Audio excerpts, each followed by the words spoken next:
when I was in the cops. I wanted to make a difference in crime. I don't want to hear you talk about the cops anymore. Like, let's move forward. Fuck your cops, all right? We're going to knock that. Fuck you bikies too. Let's not edit that out. I was a criminal before I was a bikie. What I've worked out, there's people that have been making a bigger difference in the world of crime than I ever did with guns and handcuffs, putting young kids, pointing them in the right direction. I know for me, I tried my best sleeping in a football oval, middle of winter, telling people that, I had a home to go to I'd go to football training, but I'd wait till everybody had taken off. I'd sneak back into the dressing sheds, after training in winter. So go and get my sleeping bag that I'd stash in, and I'd roll it out in the middle of a cricket pitch in a pitch black oval. Why? Because I felt safer in the middle, because I didn't think anyone would have the balls to walk through. I don't look at you as a cop or ex-cop or anything like that. I look at you as, another bloke doing his best. And I really have to say, to have experienced and gone through some of the things that you've done and the great things that you've achieved to help people, especially in the space of young children and stuff like that, I think have been an asset to helping others through your actions. The earlier spaces in you being a cop, well, go fuck yourself. The I Catch Killers podcast was a fresh start for me, as I left policing behind and started a new life. Over the years, we've laughed together, cried, and shared some powerful moments. Welcome to I Catch Killers. Welcome back to the Clink. This is part 2 of my story with Gary Jubelin, and I think you're really going to enjoy this second part. Gary? Just hold on for a sec. When we had the mics and the cameras turned off, didn't we agree it was the Clink and I Catch Killers? Yeah, well, I got you on the first episode, yeah, so well, maybe I tried to pull it on the second. Yeah, no, you're not going to slip. I learned. Gary Jubelin.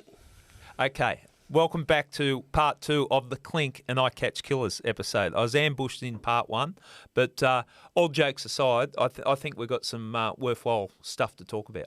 Yeah, look, we really do, and look, I'm not going to apologise, as you haven't, for anything. Stuff apologies. I swear by it, and I feel that these are the conversations that we need to have, and we have a platform to have this ability to have these conversations in a respectful manner, but a very direct and honest conversation. So to our listeners out there, I think from both of us, I hope you do appreciate where we've come from and the angle that we've taken, because I feel that it needs to have been spoken of. Part 2 is now, and it really is something worth listening to. I feel that we're both trying to achieve a very similar goal in what we see, in what's happening in our society, what's happening around the world even, whether it be through our youth, our young person, incarcerations. Yeah. It seems like an angry place at the moment, doesn't it? It has this feel, this vibe. It really does, and I think that it's scary as a father, and both of us are, of young persons. What does the world hold for them? We're trying to keep our children, I wouldn't say protected as in knowledgeably protected, but definitely protected from things that could drag them into certain spaces. Well, you want, like, my thing when I was in the cops, I wanted to make a difference in crime. I don't want to hear you talk about the cops anymore. Like, let's move forward. Fuck your cops, all right? We're going to knock that. Fuck you bikies too. Let's not edit that out. I was a criminal before I was a bikie. Okay. So. But what I'm saying, I still want to make a difference. And what I've learned. So Gary Jubelin wants to make a difference. I want to make a difference in the world of crime. I've still got passion. I've still got anger. I still want to channel it somewhere. Yeah. But what I've worked out, there's people that have been making a bigger difference in the world of crime than I ever did with guns and handcuffs. These are the people that we talk restorative justice. We talk about reducing recidivism, putting young kids, pointing them in the right direction. Imagine your life, Brent. I just throw this as a hypothetical. If someone there, and you went through some really rough stuff, if someone there was there for you and pointed you in the right direction, that could have made the world of difference to you, just one good person. 100%, and I've always said that. I even say it to my children. What is your excuse? You have, parents that love you, a roof over your head, clothes on the back, you've got food on the table, you've got a warm bed to sleep in, you're very, very, I guess, loved within your peers, you've got support within your sporting groups, all these wonderful things that are there for everybody. Yeah. What is your excuse to not putting it in your best interest and, being 1% better every day than what you were yesterday? What is the excuse? Because I know for me, I tried my best sleeping in a football oval in the middle of winter, telling people that, I had a home to go to when I'd go to football training and I was a great footballer. I had all the opportunities. But I'd wait till everybody had taken off. I'd sneak back into the dressing sheds, after training in winter, have a quick shower, just go and get my sleeping bag that I'd stash in, and I'd roll it out in the middle of a cricket pitch in a pitch black oval.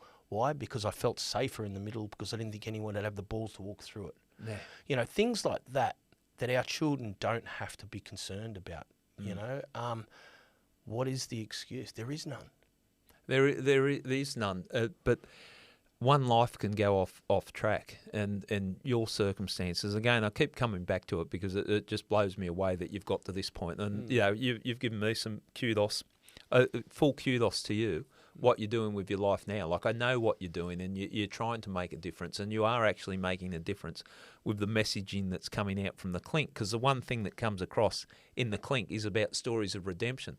So it doesn't matter how low you are in life, there's always a possibility that you can turn things around. And I think if we're talking about reducing crimes and lives that have gone off track, that's such strong messaging, isn't it? Yeah. We can, doesn't matter where you are, you can make something of your life. You can turn it around. I want to give credit to everybody out there that has experienced, and I'm a big believer in lived experience is very, very wealthy in knowledge. And I feel that there's a lot of us out there, and I say us as in a broader spectrum of persons who have, walked the other side of life or whatever you want to call it. I don't like to label us as all criminals. Criminality is a part of my past. Yeah. But there's a lot of men and women out there today whom are coming forward through their lived experience and making a difference in so many different spaces. For you to acknowledge persons similar to myself across that board, I think is a really, really nice thing. And I think that it's actually not a bad thing seeing someone like yourself who has stepped away from that law authority sort of figure to now actually seeing things from a different perspective, understanding more about the whys. Yeah. Why do people become the way that they do? Why does someone like whom you were in that sort of position of law dealing with angry people with addiction, just people with a high rate of crime? Why? And now you're starting to see from the outside looking back in to the realisms of why people become like this. I think where I'm in a fortunate position, I honestly believe I'm in a fortunate position because people are not going to look at me as a bleeding heart or a do-gooder if I'm saying, well, maybe we could do something differently. They not looking at me as just someone that's just been sold a dummy and, let's go soft on crime and the world will be a beautiful place. It's not that way. No. You made the point of lived experience. I cannot stress highly enough how important drawing on that is. People like yourself, if you sit down and speak to someone whose life's going off track, the path that you've gone, they're going to listen to you. I know what I know what the brain's like when you're a young bloke and you're heading off in directions. You look up to certain people. There's certain people you listen to, other people you ignore. Before we sat down here and you ambushed me in part one, I was talking. I just had a text from Nader Hamden, who through the boys' home, and so much respect for him. I was with him at Mount Penang. Yeah, a top bloke, and he's doing some work in the juvenile justice space and at schools. And he was a top world-rated boxer for world titles. Nader Hamden is just a genuinely beautiful man who has a set of hands that could put anyways. My fondest memories of him is watching him take it to a bully who was, a man. See, because back then you could be 21 and still be in the boys' homes, and, you see these older blokes standing over the younger blokes. Yeah. And Nader never copped anybody standing over anyone. Yeah. It just wasn't his go, you know. And they went out in the oval out the front of Walpole and Vernon, and mate, it was on, and Nader just fed him, and the oval were full, you know, right out the front of what they called the snake pit, and Nader just fed him. And it was a big thing because Nader didn't do it for glory. Yeah. Nader did it for the little person. And that's who he is, the lion heart. Well, you know, that was his fighting type. Well, that's who he is, you know, and like he is giving back today and by going back into these centres. I'm amazing job. so impressed, and the way you've described him is when the kids, takes the boxing gear in there, I do a bit of training, break it down, and they look up to him in respect, and he's got all these words of wisdom based on his own life experience, and he managed to get through, and not many do, through that juvenile justice system, but not go back into prison as an adult. And so there's something there for him to teach people. Known, he was well known street cred wise. Yeah, Don't be fooled that the fact that he wasn't lined up to do a big whack in jail. He was going there 100%. He was going to be another statistic. Yeah.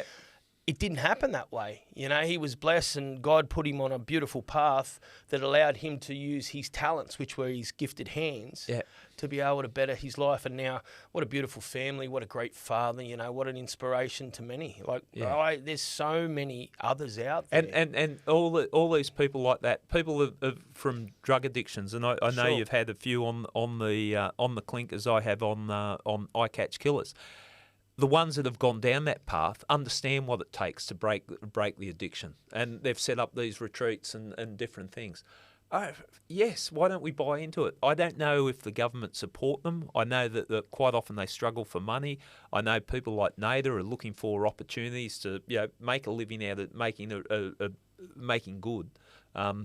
Passing on these messages. So we need to invest in that, I think. I think so too. And look, to be honest with you, Gary, I had the honour of standing up some years ago now in front of nearly 500 now. You're going to hit me out there, I know, because I'm going to say it wrong. Clinicians, is that how it's pronounced? Clinicians, whatever. A bunch of fucking professional people that went to university and got a certified ticket to say that they know what life's all about. Now, hang on. Let me take a backward step there because I don't want to offend anybody, and I mean this sincerely.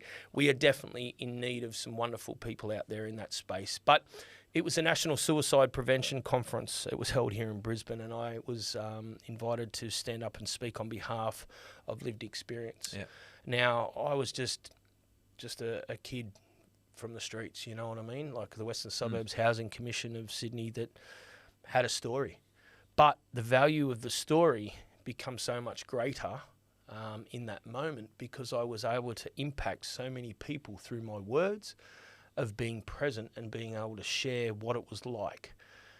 Today, I love being able to help others, and I love being able to give back, and I love being able to listen and, I guess, serve and help the underdog and be somebody there who can be a voice. You know, the Clink is something that, and this season we've switched it up. You know, we've done 4 years of stories of redemption, which has been very, very impacting, and it took its toll on me. It did. It really consumed me, and it put me in a position where I wasn't sure if I was going to continue on doing what I did. Having seen the response from the public and the amount of people that the Clink has helped, I felt that we needed to come back with something new and fresh. That being said, we've come in this season 16, with being able to give people tools through each episode of our guests, and I will ask you to leave 2 valuable tools that you feel could help somebody to be able to grow themselves in a way that enables them to have the confidence to chase their dreams or business minds or whatever it might be, because we've all got these wonderful visions and beliefs that we can do this, and you can do anything. I tell my kids, be the best you can be, dream big, because anything is possible. The thing is, we get stuck in this position where, like for me, I'm hopeless. You know, like I have started a business that is starting to become really, really good. It's not obviously anywhere near where it can be, but I'm working hard. Unfortunately, I'm not educated in some spaces in the IT era, like a space of the business. So I have to constantly learn and reach out. And it'd be very easy for me to go, it's all too hard, fuck it, I'm done with it. Many others out there would be feeling the same. Overwhelmed. But maybe they're too scared or too ashamed to reach out to ask somebody that does know, because they don't want to feel like they don't know or look that different. I think it comes into all aspects of life, and that if you surround yourself with good people, people that understand. Like, IT is not my forte, but I've got friends that are good at it, and I'll learn stuff from them, and I might give them something. Surrounding yourself with good people, but life journey. I'm a big one, and I think society, and maybe we're delving in too deep, and no one really cares what I think, but I'll say it anyway.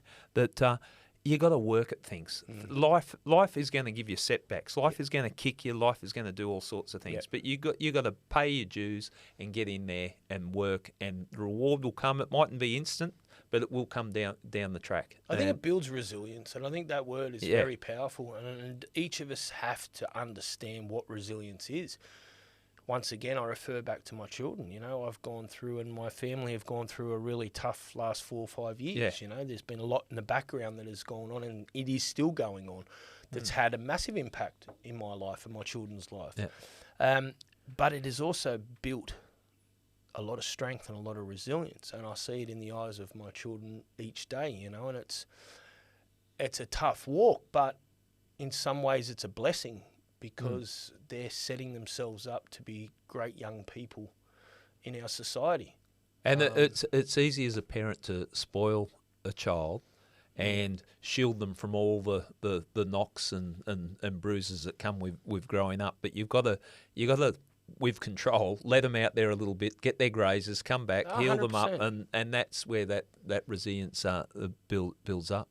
I think so, and I think, obviously, your children seeing what their dad has gone through as well, man, you've had as far as I'm concerned, you had a great career, but you've also had a real shit ending to something you gave your heart and soul to, and obviously sacrificed and lost a lot of your life to be in the best you can be at. And part of what hurt me, because you want to protect those that you love, and I love my kids obviously, and they were taking on my pain. I didn't want them to take on my pain, but it was such in your face. So I resented people that put me through that, not because what I was suffering, but how it impacted on my kids. But again, you get rewarded what you put into it. And my kids didn't have the easiest of life. They went through a marriage breakup with myself and their mother. So But that come down obviously, and I'm only just. I'm guessing. I'm not going to use that word. I'm guessing though that would have come down to your choice of employment, which would have then created a version of you. Sometimes it wouldn't have been the best version of you. You would have been so, I guess, involved and just committed to wanting to see an end result to certain things. I mean, I can honestly say with my oldest son, my choice of life, living a certain way.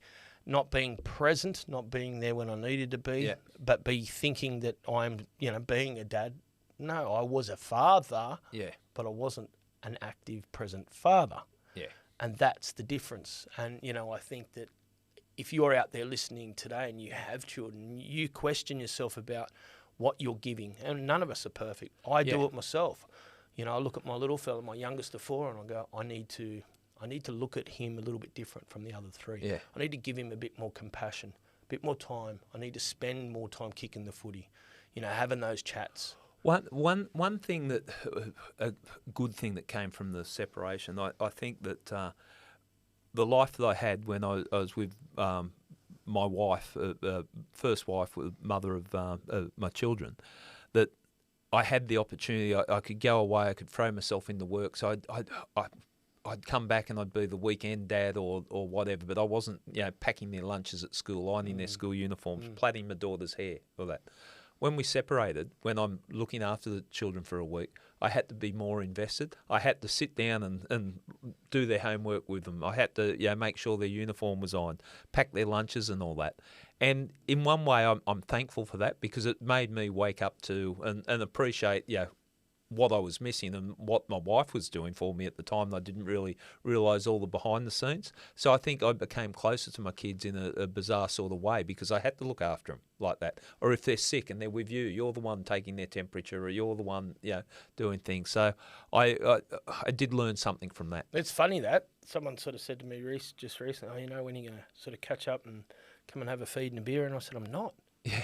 I said, why? I said, well, at the moment, I'm just me and my sons, and I need to be present 24/7. If something goes wrong, exactly what you just said. Yeah. If there's an emergency, or whatever it might be, it's on me. There's no family. There's no turning to anyone else. It's on you. Oh, sorry, I'm too pissed. Oh, I went out and got on the piss with me mate and had a long lunch or whatever. Well, hang on, your boy's sitting down the road and pissing down rain. You meant to have picked him up. Yeah. Oh, shit. Oh, there's no room for that. No. There's no room. It's about being honest with yourself, taking ownership, being a present father, putting the time and effort in and giving back. And I like my kids are adults now, and what I can say is, okay, we've had the separation and the dramas that come with that, but the work that I put in to stay connected, and I see this a lot in the cops. There's a lot of divorces, or the divorces across the range now. You should see the outlaw scene. Yeah, I can only imagine, but I see guys. There was one, I won't say his name, but he was working in the city. He'd moved to the city, but his son was living up at Newcastle. So you're looking at hour and a half, 2 hour drive realistically. He would coach the football team. He would drive up there and 4 hours behind the wheel, but just wanted to coach the team. I said to this bloke, and he was a good friend, or is a good friend, and I said, by doing what you're doing, you're going to be rewarded in the future. When your son grows up, he's going to know how much you put in. So little things like that. So if we're sitting here now wise and wise people, I just think the time you invest in your children comes back in bucket loads when they get older. I see the type of kids or type of adults my children have grown up to, and all the values that was painstakingly tried to install in them as they were growing up. They actually got it. I didn't know at the time, but they actually got it, and I'm really proud. You know what I just think I've gotten here, Gary, right now is the value of our conversation in reference to being fathers. Yeah. Like here we are, really to talk about, I guess, giving people better ways and better choices in life through not choosing, the paths of criminality and all this sort of stuff. I think the purpose of us being here has brought us to where we are now, about us with our past not being what we thought was the best version of ourselves as fathers, to being here right now, and this is the conversation we're meant to have, which I think brings us so much value, because I think the tools that we can give to people, which is a part of what we're trying to achieve here with Season 16 about bettering ourselves, it all starts within the home. Well, it's funny how we fell into this spot, because it wasn't where we were going. But not at all. I've had opportunity to reflect on where my life is now with all the things that have changed, and when it comes all said and done, the excitement of what I've had in the cops, the exciting stuff I'm doing post the cops, when it's all said and done, it's the family that really, that's the thing that rocks my boat. When it's all said and done, I could lose all that. And if I still had the relationships, the personal relationships, the family, life's good. And so that might be a strong message. I think it is. And I also think that it needs to be said too, that for anybody out there that's doubting the love of your child, don't, because it's the most purest love that you'll ever have. You'll have marriage breakups. You'll have partners maybe come and go. And if you're blessed to be of that small percentage that's able to be in love and have that one love for the rest of your life and raise your family, then, mate, that's amazing. And I feel that is just a really beautiful gift. Embrace that. But for majority, and I feel that there is a majority today as we speak, never, ever, ever feel that your children don't love you, and never give up. As somebody whom has a distant relationship with my oldest son because of the choices that I did make, I've 100% learned to be a better father with my 3 children after that. And I will always keep that door open, and the love is unquestionable. But I also look and I feel, when my children look at me and say, thanks, Dad, or I'm proud of you, Dad, or give me that hug and that say, can you tuck me in, Dad, still? Yeah, it means a lot, it means a lot. It gives me a little bit emotional. Where's the tissues? I bought but there you go, the tissues. That was another thing. See, there was props put there for a reason. So, you know what, Gary? I'm just going to flip this on its head and say this was never the path that we were going to end up at, but how's the meaning and the purpose right now? And the real, like the reality of of two fathers. Forget about where we've come from and the paths that we've walked, but what we've learnt and how we've been able to give that back to our children and become better men. Yeah. Because of the love of our children. We didn't think we'd be talking down this path, did we? No, I didn't. I wasn't going personal with you, but it's ended up. But I've had we were going personal. It was very personal to start with. Well, yeah, but this is a different person. I've had a lot of time to reflect on things in my life and the chaos that was my life, and my chaos would have paled in insignificance to what it would be in the outlaw motorcycle gangs, but the chaos of your life, and when it's all said and done, the highs, the lows, and very similar, mate. What's left? You got your kids and someone that loves you, or people that love you. They're the important things, and it's unconditional. You never need to question it. Like you have relationships, and you question at times. Is this real? Is it going to last? Am I happy? Well, that's true, and sadly, I've been through quite a few relationships, but there's one consistency: is my kids are always there. And I think that if our listeners can take something from this podcast of ours, is that just give your children every possible opportunity that you can to your best means, and that doesn't mean monetary. Yeah, just give them your heart, give them your time, give them your patience, and I've got to slap myself in the face here and take some of my own advice, because I'm at times the worst person in the world. I find it very hard sometimes, patient-wise. But then I stand there, and as I'm getting older, I do look and I take that breath and I go, it's okay. Yeah, they're doing good. I'm doing good. You know, and I think that you're doing good. You're doing real good. To all those parents out there, just don't give up. Well, you got to hang in there. You really have got to hang in there, and it's worthwhile. The rewards come. The reward for the effort that you put in, and sometimes you don't need it, you don't want it, but I know you've got to do it, and it comes. The rewards come at the end. Another thing that's happened here, Brent, and I think this is an important thing, and I've seen it on your podcast, and I feel it on my podcast. Sitting down, speaking to people. Like I've met so many people doing the podcast. I never really thought I'd have something in common with. Like, you and I on paper, we should have been punching on. Yeah. Like that. That's the reality of it.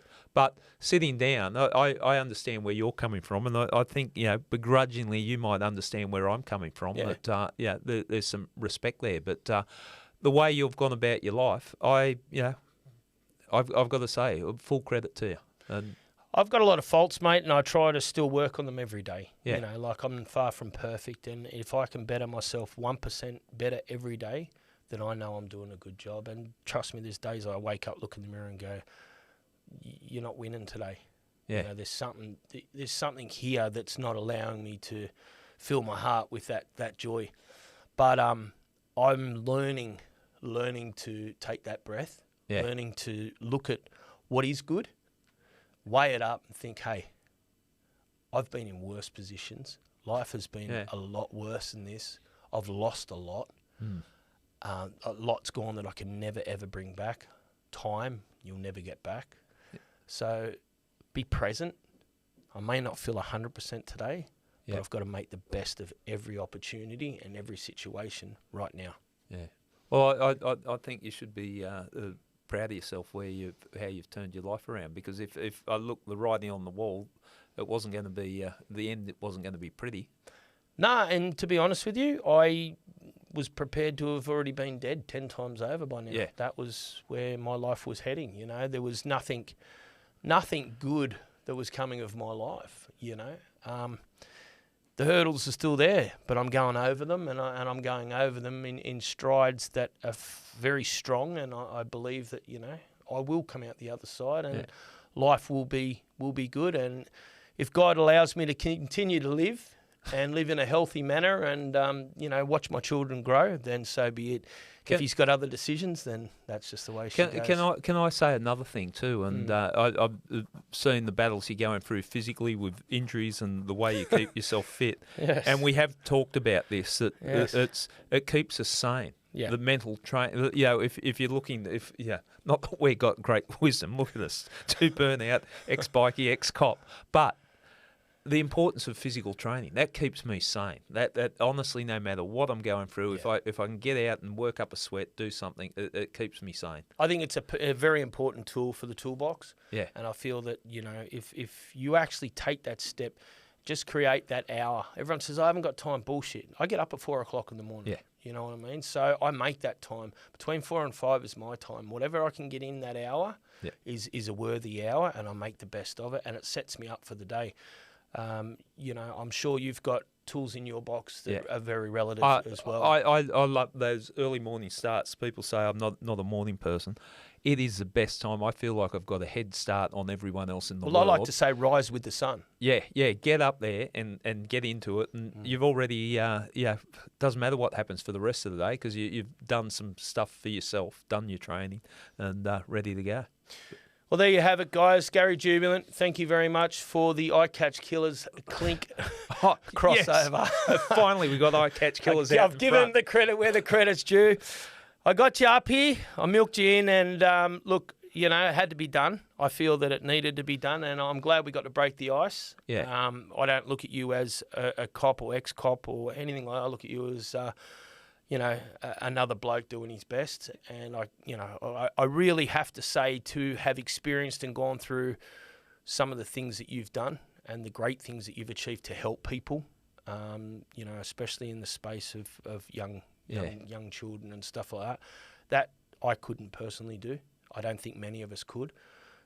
So from a real human point of view, I just want to say, mate, you really, I think, have been an asset to helping others through your actions.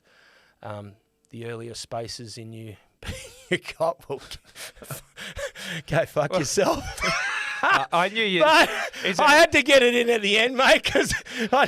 But like, all jokes aside, you could have been one of those pricks at Bashby, but thankfully you weren't. But which station? But no, all jokes aside, to do the job that you did, especially in the back end of your career, it's you're a 1%, of being able to successfully do that job and not.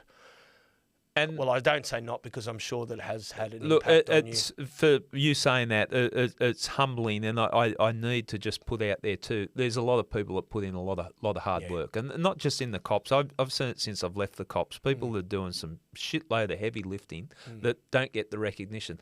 Because of the nature of my work, I was getting a lot of recognition. But I appreciate what you're saying. But as you say, you're not perfect. I'm by no means perfect. I'm a clusterfuck in a lot of things in my life. I just happen to be able to do some aspects of policing very, very well. But I've enjoyed coming on. I haven't worked out what the revenge is, how I'm going to get you down to Sydney, but we'll work it out. Might line up. I could set up the boxing ring. That could be it. Here we go. Okay. Charity boxing. Shit. Okay. What are we doing now? Here we go. What's the agreed weight? I ain't dropping another 20 kilos. That's all I know. And on that note, thank you very much, Gary Jubelin.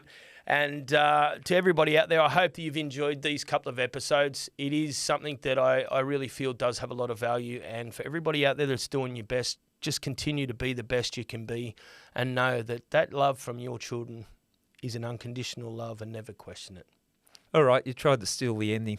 Also, I'd like to say from Eye Catch Killers, not just the Clink, I enjoyed the chat too. So whichever platform you're listening to the Eye Catch Killers /Clink or Clink /Eye Catch Killers podcast, hope you enjoy it like we've enjoyed the chat.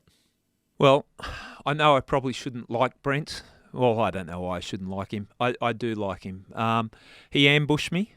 today when I came up to his studio, but I respect him for that. It wasn't bad tactic, actually, Brent. It was a good one. I walked in thinking we're having a nice friendly chat, and you turned the heat up a little bit. I don't hate you for it. I respect you for it. I'm glad we got to have a discussion, and it's good to see things from other people's perspectives, and I think we found some common ground, and I respect you for the person that you are.